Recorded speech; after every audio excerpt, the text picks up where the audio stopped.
দুটো পরিবারের মিলন হচ্ছে। 20 বছর পরে দুটো পরিবারের মিলন হচ্ছে। দুর্যোধন বলে উঠলো, দাদু এলে বটে, কিন্তু বাবা মা তো তীর্থে চলে গেছে। সুবল বলে, তীর্থে গেছে যাক না, দুদিন পরে তো ফিরবে। যে কটা দিন না ফিরছে সে কটা দিন খাবো, ঘুমাবো, ঘুরে ঘুরে দেখবো, আর মেয়ে জামাই এলে দেখা করে চলে যাব। যেই বলেছে খাবো, ঘুরে ঘুরে দেখবো, দুর্যোধন মনে মনে ভাবে যে এলো তো রাবণ গোষ্ঠী, কম খাবে। বাবা মা যে কবে ফিরবে তার ঠিক নেই। আর যতদিন না ফিরছে এই প্রত্যেক জনকে 101 জনকে যদি 4 টাইম খেতে দিতে হয়, ভাবো কত অন্ন ধ্বংস হবে। সম্পর্কে দাদু ঘাট ধরে তো 12 করে দিতে পারি না। বাবা মা যেন তীর্থে থেকে তাড়াতাড়ি ফিরে আসে। যে কটা দিন না ফিরছে এখন খেতে দিতে হবে, কি করা যাবে? কি দাদু এক কাজ করো, একসঙ্গে এসোছো, একসঙ্গেই থাকবে। কোথা থাকবো বলে, ওখানে একটা হল ঘর আছে, হল ঘরে গিয়ে সবাই ঢুকে পড়ো, মুসুরি বালি সব কিছু পৌঁছে যাবে। হ্যাঁ, যা ওখানে থাকবে। সুবল বলে, এসেছি যখন মেয়ে জামাই বাড়িতে জোর করব? যেখানে থাকতে দেবে সেখানেই থাকবো। চ শকুনি চ। হল ঘরের দিকে পা বাড়িয়েছে। সুবলের একটা রোগ আছে। রোগটা কি জানেন? খেতে গেলে কৃষ্ণর নাম, শুতে গেলে কৃষ্ণর নাম, আর পা বাড়ালেই কৃষ্ণ নাম। বোঝা গেল? যেই হল ঘরের দিকে পা বাড়িয়েছে, সুবল বলে উঠেছে, বলিয়ে ভগবান শ্রীকৃষ্ণ কি। যেই জয়ধ্বনি করেছে, দুর্যোধন কোমরে কাপড় বাঁধছে। দাদু কার নাম করলে? বলে কেন কৃষ্ণর নাম। বলে মেরে মুখ ভেঙে ফেলবো। আমি তোমাকে খেতে দেবো, আমি তোমাকে পড়তে দেবো, আমি তোমাকে মুসুরি দেবো, আমি তোমাকে বালিশ দেবো, আমি তোমার সেবা যত্ন করব। আমার নাম না করে কেলো ছোড়ার নাম। দ্বিতীয়বার যদি ওই নাম করেছো তো ঘাট ধরে বার করে দেবো। সুবল বলে, হেরা শুকুনিয়ে বাড়িতে এলাম না ভাগাড়ে এলাম বুঝতে পারিনি। যে বাড়িতে হরিনাম হয় না সেটা বাড়ি নয়, সেটা যতই রাজপ্রাসাদ হোক না কেন সেটা ভাগা। শকুনি বলে, বাড়ি বলো আর ভাগাড়ি বলো, এই বাড়ি তো মেয়ে জামাই আছে। মেয়ে জামাইকে যদি দেখতে চাও তো দিন কত হরিনাম বন্ধ করে দাও। সুবল বলে, বললি কি করে? আমার বন্ধুকে কথা দিয়েছি, তার নাম করে জল পর্যন্ত তোদের খেতে দেব না। আর এই বাড়িতে এসে তার নাম করে আমরা ভালো মন্দ খেয়ে যাব? বল তাহলে কি হবে? সুবল বলে উঠল, এক কাজ কর, তুই তো আমার বুদ্ধিমান ছেলে, এরই খাবো, এরই পরবো, এরই বাড়িতে হরিনাম করব, তার একটা ব্যবস্থা কর। আসতে এবার নাতি ওটাকে নিয়ে চলে যাও, ঠিক আছে? এদিকে তাকান। তাহলে এরই খাবো, এরই পরবো, এরই বাড়িতে হরিনাম করব, ব্যবস্থা কর। শকুনি বলে উঠল, একটা কথা বলে দিচ্ছি শোনো বাবা, এরা রাত্রিকালে সবাই ঘুমিয়ে পড়বে। এরা মদ খায়, আর মদ খেয়ে রাত্রিতে বেহুঁশে ঘুমাবে। সেই রাত্রিকালে সবাই মিলে হরিনাম করে নেব। যেটা সকালে করতাম সেটা রাত্রিতে করব। বলে তাহলে ঘুমাবো কখন? বলে দিনের বেলা পড়ে পড়ে ঘুমাবো। কি রাত্রিতে হরিনাম হবে ওরা বুঝতে পারবে না, আর দিনের বেলা ঘুমাবো ওরা ভাববে মামা দাদু খাচ্ছে দাচ্ছে ঘুমাচ্ছে, বুঝতে পারবে না। সুবল বলে, এই তোর বুদ্ধিটা কাজে লেগেছে, ঠিক আছে, তাহলে সেইভাবেই হরিনাম করব, কিন্তু হরিনাম না করে জল পর্যন্ত খাবো না। বল ঠিক আছে, তাই হবে। এবারে তার পরের দিন সন্ধ্যা থেকে শকুনি ঘুরে ঘুরে বেড়ায়, কার ঘরের আলো নিভে যায়, কার ঘরের দরজা বন্ধ হয়ে যায়। এক সময় দেখলো সবাই ঘুমিয়ে আছে, এলো হল ঘরের কাছে, বাবাকে বলে আর কেউ জেগে নাই। সুবল বলে, তাহলে আর দেরি করিস না, দরজা জানলা বন্ধ করে দে। দরজা জানলা বন্ধ করে রাত্রিকালে করে হরিনাম, শ্রীকৃষ্ণ গোবিন্দ শ্রীকৃষ্ণ গোবিন্দ হরে মুরারে, হে নাথ নারায়ণ হে বাসুদেব। কৃষ্ণ গোবিন্দ হরে মুরারে, নাথ নারায়ণ হে বাসুদেব। শ্রীকৃষ্ণ গোবিন্দ হরে মুরারে, হে নাথ নারায়ণ হে বাসুদেব। কৃষ্ণ গোবিন্দ হরে মুরারে, নাথ নারায়ণ হে বাসুদেব। একদিন গেল, দুদিন গেল, এমনি করে চলে হরিনাম। দেখতে দেখতে 2 মাস কেটে গেল। একদিনে রাত্রিকালে দুর্যোধনের ঘুম ভেঙে গেল। আর ঘুম ভেঙে দরজা খুলে দুর্যোধন শুনতে পেল কে করে কৃষ্ণের নাম।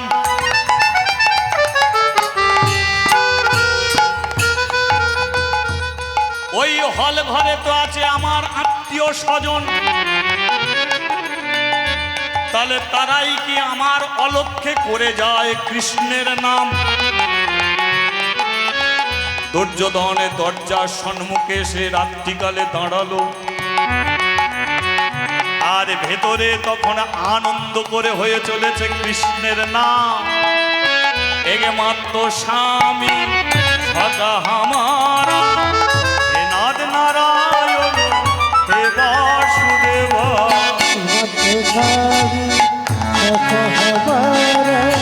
হে নাথ নারায়ণ হে বাসুদেব। ও রাধে শ্রী বলো জয় রাধে। ও রাধে শ্রী বলো জয় রাধে। বলো জয় রাধে, বলো শ্রী রাধে। বলো জয় রাধে, বলো শ্রী রাধে। বলো জয় রাধে, বলো শ্রী রাধে। ও বলো জয় রাধে, বলো শ্রী রাধে। রাধে শ্রী বলো জয় রাধে। ও রাধে শ্রী বলো জয় রাধে। একদম কথা নয়। দুর্যোধন একটা লাথি মেরেছে, দরজা ভেঙে গেছে। আর যেই দরজা ভেঙে গেছে, সুবল বলে ওরে শকুনি হাত নামা, জম ঢুকে পড়েছে। দুর্যোধন বলে জম বলো আর যাই বলো, চিটিংবাজি কতদিন চলছে। আমারই খেলে, আমারই পড়লে, আমার সঙ্গেই চিটিংবাজি করলে। আমি দুর্যোধন কি যন্তর পিস জানো না আমাকে। এই কে আছিস? দুর্যোধনের প্রত্যেকটা ভাই এসে হাজির। বুড়োটার হাতে পায়ে দড়ি দিয়ে বাঁধ। হ্যাঁ, মামাগুলোকে বাঁধ। সবার আগে সুবল রাজার হাতে পায়ে দড়ি দিয়ে বেঁধেছে। সুবলের 100টা ছেলেকে হাতে পায়ে দড়ি দিয়ে বেঁধেছে। বলো দাদা এবার কি করব? এক কাজ কর, জঙ্গলের মাঝখানে একটা যে ঘর করা আছে, সেই ঘরে টানতে টানতে নিয়ে যাবি। নিয়ে গিয়ে সেই ঘরে ঢুকিয়ে বাইরে থেকে দরজা দিবি, ওখানে চাবি লাগাবি, চাবিটাকে যমুনাতে ফেলে দিবি। দাদা খেতে দেবে না? দেবো, একদিন খেতে দেবো। 101 জনের খাবার একদিন দেবো। তারপরে কি খাবে? দুর্যোধন বলল না খেতে পেয়ে এদের পচিয়ে গলিয়ে মারব। কারো হাত কেটে নেই, কারো পা কেটে নেই, আর এদের না খেতে দিয়ে একসঙ্গে পচিয়ে গলিয়ে এদের মারব।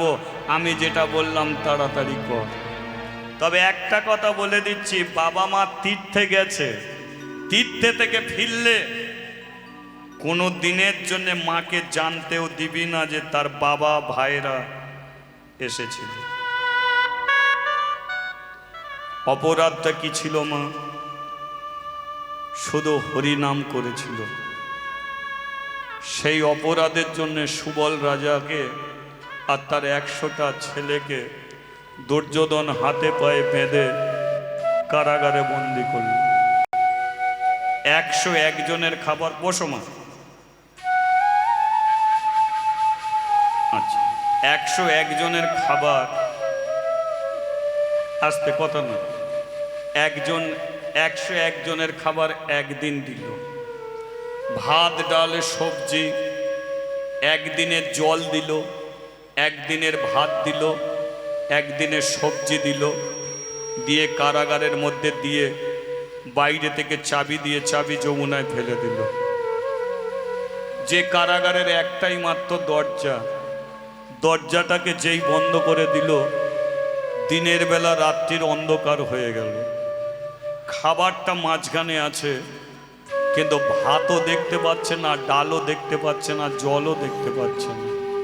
ছেলেগুলো খাবারের মাঝখানে চুপটি করে বসে আছে। সারা রাত্রি হরিনাম করেছে, পেটে বড় খিদে। ছেলেগুলো বলল, বাবা অনুমতি দাও, বড় খিদে পাচ্ছে, খাবারটা খাবো। সুবল বলল, এই খাবার তোরা কেউ খাবি না। তাহলে বাবা তুমি খাবে, আমিও খাবো না। খাবারটাকে পোষতে দেবে? পোষতেও দেবে না। তাহলে খাবারটা কে খাবে? সুবল বলল, খাবারটা আমি একজনকে খেতে দেবো। 101 জনের খাবার একজন মাত্র খাবে, আর 100 জন না খাবে। ছেলেগুলো বলল, সেই একজনটাকে? সুবল বলল, এই খাবারটা আমি তাকেই খেতে দেবো যে দুর্যোধনের বুক চিরে রক্ত খেতে পারবে। এই খাবারটা আমি তাকে খেতে দেবো যে এত বড় অন্যায়ের প্রতিশোধ নিতে পারবে। এই খাবারটা আমি তাকে খেতে দেবো যে তারই কাছে থেকে সমস্ত কুরু বংশটাকে ধ্বংস করতে পারবে। ছেলেগুলো বলল, বাবা তুমি স্বপ্ন দেখছো? দুর্যোধনের ভাইগুলো খোলা মার্কেটে ঘুরে বেড়াচ্ছে, আমরা কারাগারে বন্দী। হাজার চেষ্টা করলো আমরা দুর্যোধনকে মারতে পারবো না। সুবল বলল, তাহলে কারাগারের মধ্যে কি একজনও কেউ নেই যে এত বড় অন্যায়ের প্রতিশোধ নিতে পারে? হে ভক্তমণ্ডলী, ওই অন্ধকার কারাগারের মধ্যে থেকে সিংহের মতো গর্জন করে একজনই চিৎকার করে বলে উঠল, আমি আছি, আমি আছি। কে তুই? मैं हूं শকুনি। আমি শকুনি, তোমার বড় ছেলে। আমি কুরু বংশকে ধ্বংস করতে পারি। আমি 100টা ভাগনাকে মৃত্যুর পথে ঠেলে দিতে পারি। আমার মাথায় যা বুদ্ধি আছে, যে রাজনৈতিক চাল আছে, এই কুরু বংশকে আমি হাসতে হাসতে মাটির সঙ্গে মিশিয়ে দিতে পারি। কিন্তু সবচেয়ে সমস্যা হলো বেঁচে থাকা। বেঁচে থাকা। সুবল বলল, আমি তোকে বাঁচিয়ে রাখব, আমি তোকে বাঁচিয়ে রাখবো।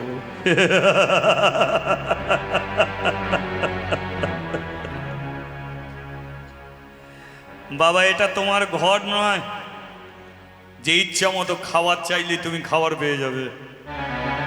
এটা দুর্যোধনের কারাগার, যে কারাগারের মধ্যে একদিনের খাবার দিয়ে গেছে। একদিনের খাবার খেয়ে কোনোদিন বেঁচে থাকা যায় না। 2 দিন পরে তুমি মরবে না খেতে পেয়ে, 3 দিন পরে ভাইগুলো না খেতে পেয়ে মরবে। তুমি আমাকে বাঁচিয়ে রাখবে কি করে? শকুনি, তবু আমি তোকে বাঁচিয়ে রাখবো। বেঁচে থাকতে গেলে খাবারের প্রয়োজন, খাবার কোথা থেকে পাবো? সুবল বলল, খাবার আমি জোগাড় করব। কোথা থেকে তুমি খাবার পাবে? শোন, এই খাবারটা তুই একা খেয়ে যাবি, আর খাবারটা যখন শেষ হবে তোর কোনো একটা ভাই না খেতে পেয়ে মরে যাবে, আর যেই মরে যাবে টানতে টানতে আমি তোর কাছে দিয়ে আসবো, তারা হাত পাগুলো চিবিয়ে চিবিয়ে খাবি। দাদা তুমি, বাবা তুমি কি বলছো? বেঁচে থাকতে গেলে খেতে হয়। তাছাড়া প্রতিজ্ঞাবদ্ধ কুরুবংশ করবি ধ্বংস। এ কুরুবংশকে ধ্বংস করতে গেলে ভালো মন্দ খাবারের কথা ভাবিস না। নিজেকে মনে কর এতদিন তুই মানুষ ছিলিস, কিন্তু আজ থেকে তোর জীবনের একটাই প্রতিজ্ঞা, কুরুবংশ ধ্বংস। আর সেই প্রতিজ্ঞাকে পূর্ণ করতে গেলে ভাই হয়ে ভাইয়ের মাংস খাবি, ভাই হয়ে ভাইয়ের মাথাকে চিবিয়ে খাবি, ভাই হয়ে ভাইয়ের শরীরটাকে চিবিয়ে চিবিয়ে খাবি, তবু তোকে বেঁচে থাকতে হবে। বাবা আমি আমি ভাইয়ের ভাইদের মরা শরীরকে চিবিয়ে চিবিয়ে খাবো? হ্যাঁ খাবি বাবা।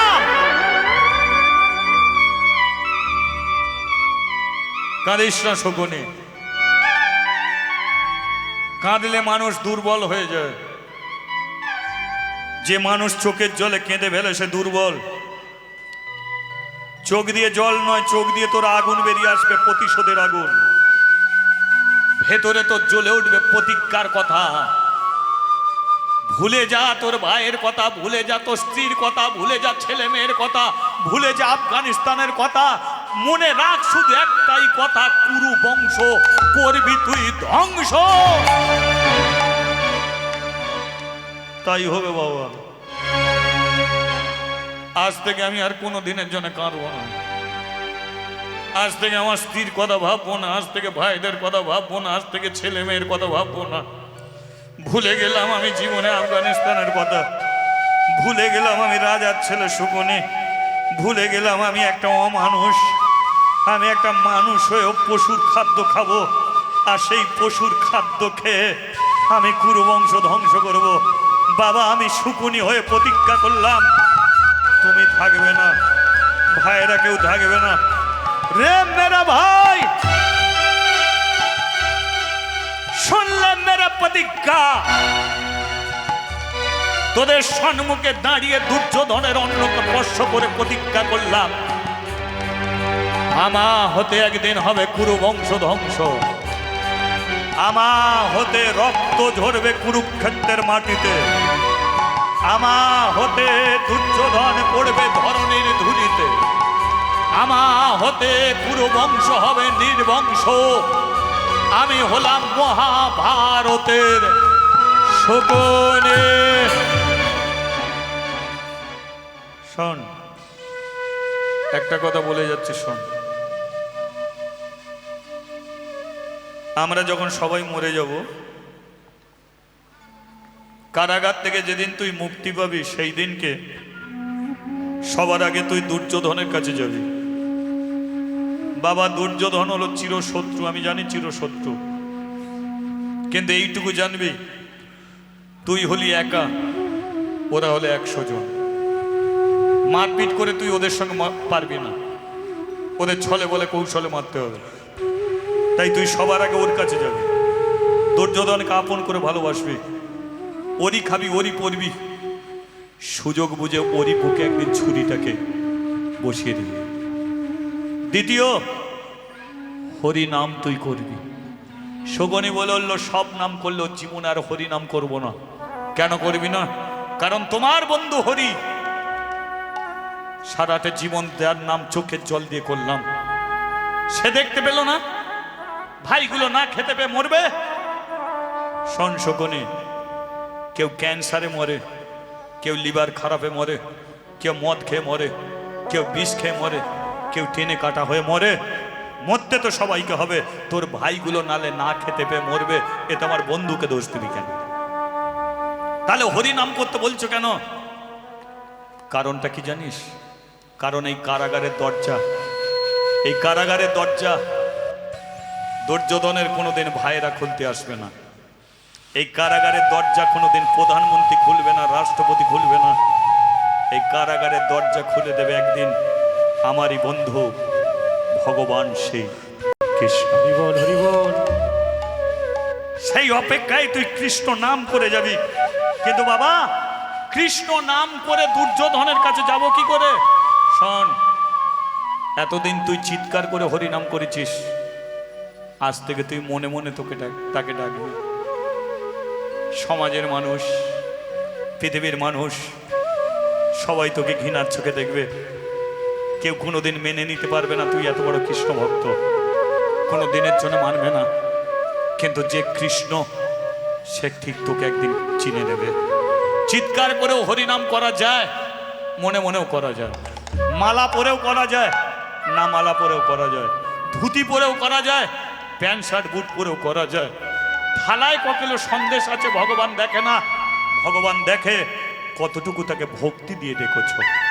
তদ্রূপ মনে মনে তাকে ডাকলো, সাড়া তুই পাবি, আর সাড়া পেলে দরজা খুলবে। ঠিক আছে বাবা, তাই করব।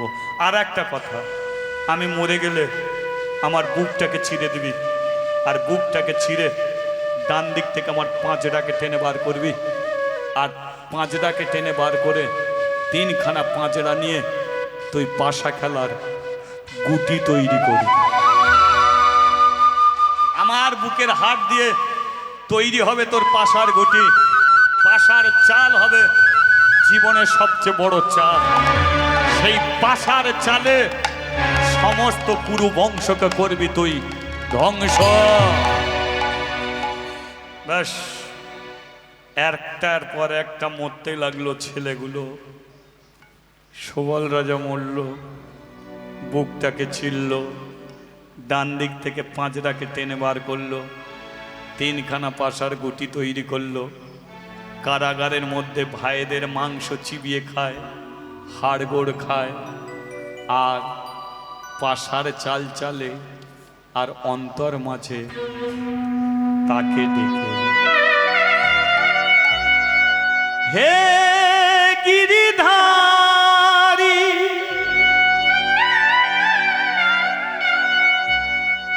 তুমি বাঁকে বিহারী,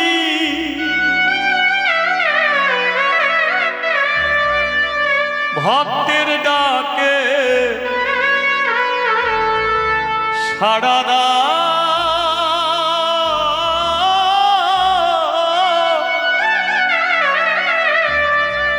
আর না প্রভু ঘুম। হে গিরিধারী, তুমি বাঁকি বিহারী, ভক্তির ডাকে সাড়া দাও, আর না প্রভু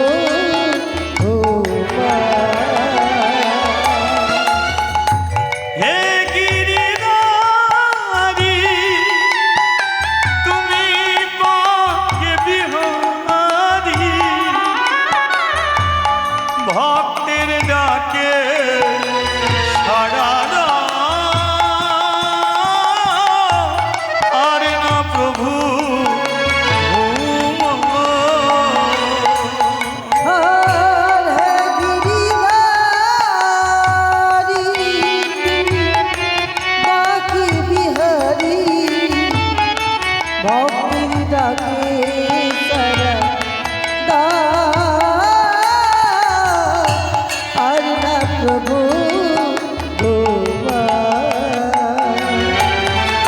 আমি নয়নের জল ডাকি গো তোমারে, নয়নেরি জলে ডাকি গো তোমারে, একবার এসে দেখা দাও। হে গিরিধারী, বাঁকি বিহারী, ভক্তির ডাকে সাড়া দাও, আর না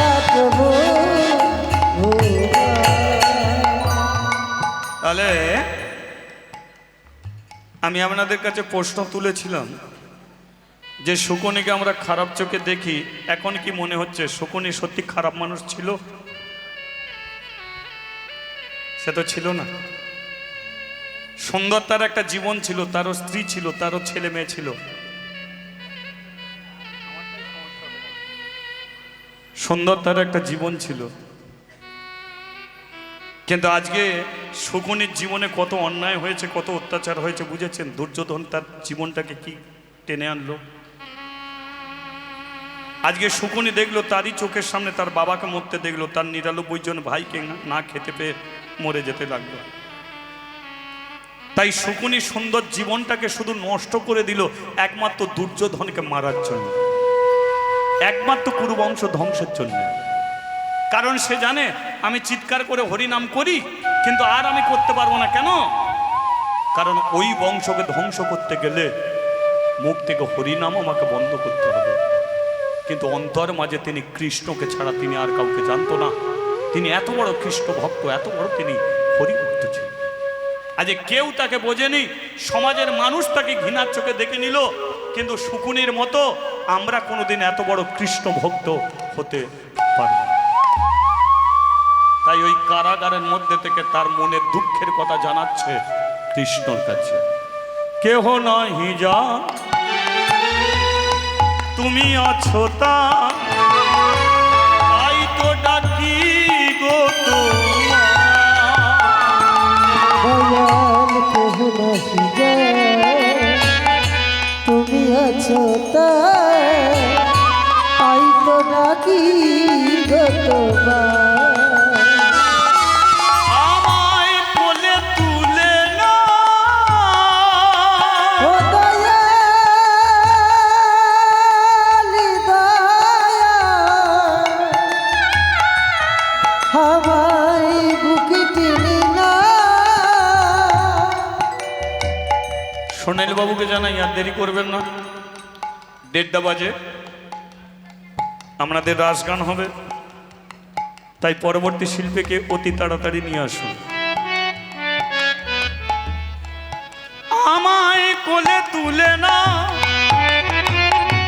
ও দয়াল দয়া, আমায় বুকে টেনে না, আমায় কোলে তুলে না। ও দয়াল দয়া, আমায় কাছে টেনে না। তুমি ছাড়া কে আছে আমার, একবারে সে দেখা হর হে গিরিধারী, তুমি বাঁশি হরি, ভক্তির ডাকে সারা আর ডাকবো ভুয়া। দেখা দা দেখা দা দেখা দা দেখা দা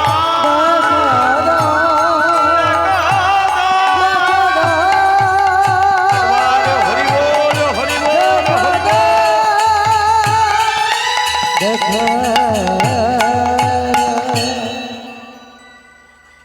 আজ ভগবান শ্রীকৃষ্ণ কারাগারের দরজা খুলে দিল। আজকে শকুনির কারণে কুরুবংশ ধ্বংস হলো, কিন্তু শকুনি বলল যে কৃষ্ণ, এই শকুনির মৃত্যু হয়েছিল কিন্তু সুবলে এই সোহাদেবের হাতে, সোহাদেবের হাতে মৃত্যু হয়েছিল শকুনির। কিন্তু মরার আগে কৃষ্ণ বলেছিল, বলো শকুনি তুমি কি চাও? শকুনি বলেছিল, ভগবান তোমার নাম উচ্চ ঈশ্বরে সবাই করলো, কিন্তু আমার উচ্চ ঈশ্বরে হরিনাম করা বন্ধ হয়ে গেল। চিৎকার করে মালা পরে সবাই তোমার নাম করে, কিন্তু আমি তোমার নাম করতে পারলাম না। তাই তুমি আমাকে আশীর্বাদ করো তোমার নাম যেন আমি চিৎকার করে করতে পারি। ভগবান বলল আমার নাম চিৎকার করে করতে গেলে তোমাকে আর একটা জন্ম নিতে হবে। শকুনি বলল আমি জন্ম নেব। বলো কোথায় জন্ম নেব? ভগবান বলল তুমি মহাভারতের শকুনি, কলিযুগে তুমি জন্ম নেবে নবদ্বীপের মাটিতে। নাম হবে তোমার মলয় চাঁদ কাজী। শকুনি বলল আমি মুসলমানের ঘরে জন্ম নেব। বলে শোনো, তুমি তো আমার নাম উচ্চ ঈশ্বরে করতে চাও। তুমি হিন্দু সনাতন ঘরে জন্ম নিয়ে তুমি যদি হরিনাম করো কেউ বাধা দেবে না। আর মুসলমানের ছেলে হয়ে যদি হরিনাম করো তোমার প্রতি আঘাত আসবে। আর যত আঘাত পাবে ততই তুমি উচ্চ ঈশ্বরে হরিনাম করতে পারবে। তাই তোমাকে জন্ম নিতে হবে মুসলমানের ঘরে। নাম হবে তোমার চাঁদ কাজী। যারা ইস্কন মন্দিরে গেছেন এখনো পর্যন্ত আপনারা দেখতে পাবেন ইস্কন মন্দির থেকে 3 কিলোমিটার দূরে এই চাঁদ কাজীর সমাধি আছে। ওই সমাধির মাথার উপর একটা গাছ বসানো আছে, যে গাছ থেকে প্রত্যেক দিন একটা করে ফুল ঝরে ঝরে সমাধির উপরে পড়ে। স্বয়ং মহাপ্রভু বলেছিল চাঁদ কাজী তুমি মুসলমান হয়ে, মুসলমান বলে হয়তো তোমাকে দেখতে কেউ আসবে না, কিন্তু আমার আশীর্বাদে প্রত্যেক দিন একটা করে ফুল ঝরে ঝরে সমাধির ওপরে ঝরে পড়বে। তাই আজও পর্যন্ত গেলে আপনারা দেখতে পাবেন এই চাঁদ কাজীর সমাধি। আপনাদের কাছে বলেছিলাম গান্ধারীর কথা শোনাবো, শুনলেন কেমন মেয়ে। শকুনি কিভাবে কুরুবংশ ধ্বংস করলো, তার প্রতি কি অন্যায় হয়েছিল, অত্যাচার হয়েছিল আপনারা জানলেন। আবার যদি কোনোদিন কৃপা হয় আপনাদের মহাভারত থেকে নতুন স্বাদের আস্বাদন করাবো। এখন বিদায়। জয় নিতাই শ্রী গুরু নিতাই গৌরে প্রেমানন্দে হরি বল। ভক্তয়ারে ভগবানের মিলন হইল, চাঁদ বদনে সবাই একবার হরি হরি বলো। ভক্তয়ারে ভগবানের মিলন হইল, চাঁদ বদনে সবাই মিলে হরি হরি বলো। হরি বল হরি বল হরি বল হরি বল। মাইকে বলতে তালে হরি বল হরি বল হরি বল হরি বল হরি বল হরি বল হরি